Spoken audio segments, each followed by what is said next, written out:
मखानासोबत खा हे पदार्थ आणि प्रथिनांची कमतरता करा दूर.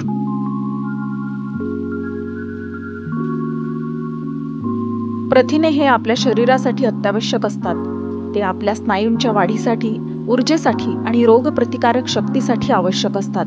आपल्या शरीरातील पेशींच्या दुरुस्तीसाठी आणि नवीन पेशी तयार करण्यासाठी देखील प्रथिने महत्त्वाची भूमिका बजावतात.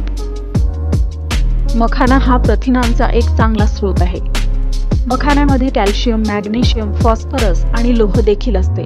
मखानासोबत काही पदार्थ खाल्ल्यास प्रथिनांचे प्रमाण वाढते आणि त्याचे फायदे अधिक मिळतात. चिया सीड्स प्रथिने, फायबर आणि ओमेगा 3 फॅटी ॲसिड्सने समृद्ध आहेत. मखाना आणि चिया सीड्स एकत्र खाल्ल्याने तुम्हाला प्रथिने आणि इतर पोषक तत्वांचा चांगला डोस मिळेल. तसंच दही हा प्रथिनांचा आणि कॅल्शियमचा चांगला स्रोत आहे. मखाना आणि दही एकत्र खाल्ल्याने हाडे मजबूत होतात आणि स्नायूंची वाढ होते.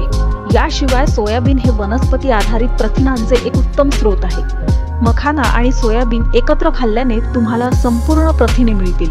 तसेच पनीर हा प्रथिनांचा आणि कॅल्शियमचा चांगला स्रोत आहे.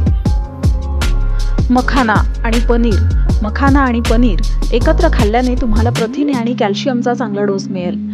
तर बदाम हे प्रथिने, फायबर आणि निरोगी चरबीने समृद्ध आहेत. मखाना आणि बदाम एकत्र खाल्ल्याने तुम्हाला प्रथिने, फायबर आणि निरोगी चरबीचा चांगला डोस मिळेल.